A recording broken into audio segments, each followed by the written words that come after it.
امام بخاری وہ عظیم محدث ہیں، وہ امیر المومنین فی الحدیث ہیں، وہ ناصر السنت النبویہ ہیں کہ امام بخاری رحمت اللہ تعالیٰ علیہ ان محدثین سے روایت نہیں قبول کرتے تھے۔ ایک سے حدیث لینے تو بکری کو پکڑنا تھا، وہ چارہ لیے ہوئے امام بخاری،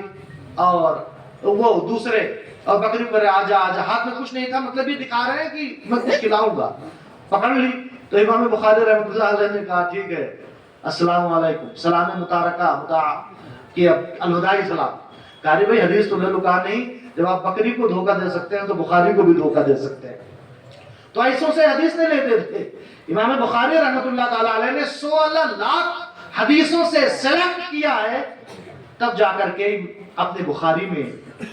روایتیں نقل کی۔ کتنی؟ 16 لاکھ حدیثوں کو چھان پھٹک کی، اور کیسے؟ مسجد حرم سے اسے اسٹارٹ کیا لکھنا، اور آج بھی مسجد نبوی شریف کے بغل میں جب آپ احد شریف جائیں گے تو آج کی حکومت نے ایک مسجد بنائی ہے، مسجد امام بخاری، وہیں رہا کرتے تھے امام بخاری۔ جب کوئی حدیث لکھنی ہوتی پہلے استخارہ کرتے،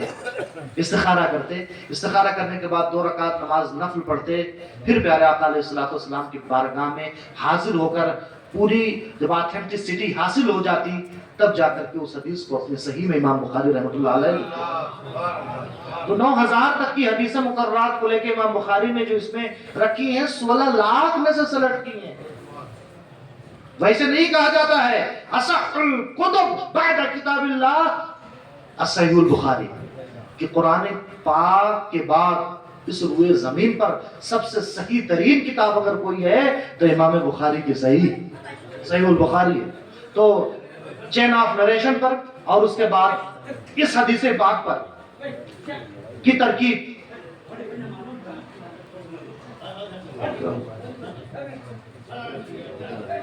درود پاک پڑھنے، اللہم صلی علی سیدنا و شفیعنا و حبیبنا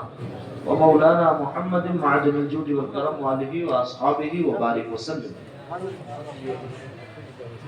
ترکیب اس جو حدیث پاک آ رہی، کلمتان حبیبتان الی الرحمن خفیفتان علی اللسان ثقیلتان فی المیزان سبحان اللہ و بحمدہ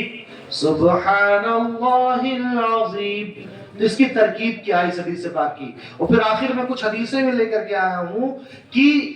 یہ کلمات سبحان اللہ و بحمدہ و سبحان اللہ العظیم آپ پڑھیں گے تو یہ 21st سینچری ہے، انسان کوئی کام کرنے سے پہلے بڑا بھاگ کر لیتا ہے اس میں اس کا فائدہ ہوگا یا نقصان ہوگا،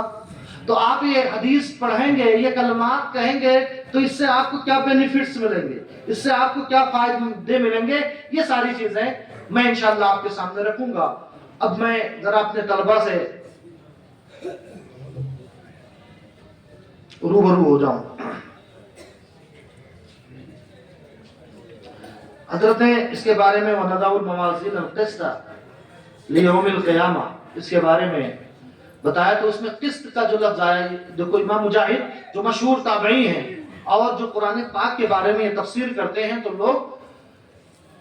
آمنا و صدقنا کہتے ہیں، ان کی روایتوں کو لوگ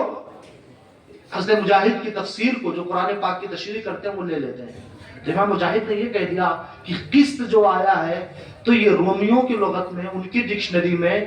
اصل میں قسط ہے، اور قسط سے جب امپورٹ کیا گیا، عربی میں لایا گیا، معرب کیا گیا تو وہاں پیش تھا، یہاں زیر دے دیا، جیسا انگریزوں نے آج سموسا اور چٹنی بھی انگلش ہے انہیں شامل کر لیا اپنی ڈکشنری میں۔ تو امام مجاہد اپنا نظریہ یہ دیتے ہیں کہ وہاں سے یہ لایا گیا ہے، تو یہ نظریہ یہ ان کا اپنا نظریہ ہے یا جمہور کا نظریہ؟ جمہور اکثر علماء اہل سنت، تو امام جلال الدین سیوطی رحمۃ اللہ علیہ اور زبدہ میں، اور امام بدر الدین زرکشی رحمۃ اللہ علیہ البرہان فی علوم القرآن میں لکھتے ہیں کہ یہ ان کا اپنا نظریہ ہے۔ جمہور کا جو نظریہ ہے کہ اللہ تبارک و تعالیٰ نے قرآن کو عربی میں اتارا، لہذا عربی میں غیر عربی الفاظ نہیں ہیں۔ اب سوال یہ ہوتا ہے کہ بہت ساری چیزیں ہیں کہ جو عربوں کی ڈکشنری میں نہیں ملتی، دوسروں کی ڈکشنری ملتی ہیں، اس کی کیا وجہ ہے؟ تو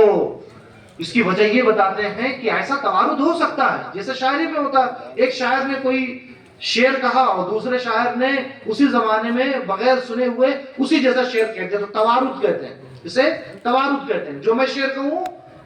آپ کے دل میں بھی وہی شعر آ جائے. تو یہ نہیں کہ ہم نے آپ سے لیا، آپ نے ہم سے لیا، سرقہ کیا، تو یہ امپورٹ کیا ہوا نہیں ہے، بلکہ عربوں میں جو چیز بولی جاتی تھی وہی چیز کسی طرح سے غیروں کے ہاں بھی چلی گئی،